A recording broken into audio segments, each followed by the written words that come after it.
పిల్లలకి దగ్గు జలుబు త్వరగా తగ్గాలంటే ముందుగా తులసాకుల్ని తీసుకొని వాటిని శుభ్రంగా నీటిలో కడుక్కోవాలి. ఇలా కడిగిన తులసాకుల్ని తీసి పేస్ట్లా చేసుకోవాలి. ఈ విధంగా పేస్ట్ చేసిన తర్వాత దాన్ని ఒక పల్చని బట్టలో వేసి దాని నుండి రసాన్ని తీయాలి.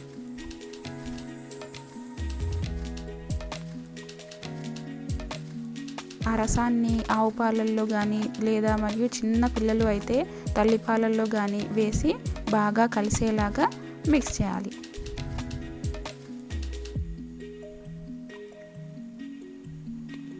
ఇలా వచ్చిన మిశ్రమాన్ని ప్రతిరోజు ఒక వారం రోజుల పాటు పొద్దున మధ్యాహ్నం సాయంత్రం వేసినట్టయితే పిల్లలకి దగ్గు జలుబు నుండి మంచి ఉపశమనం లభిస్తుంది.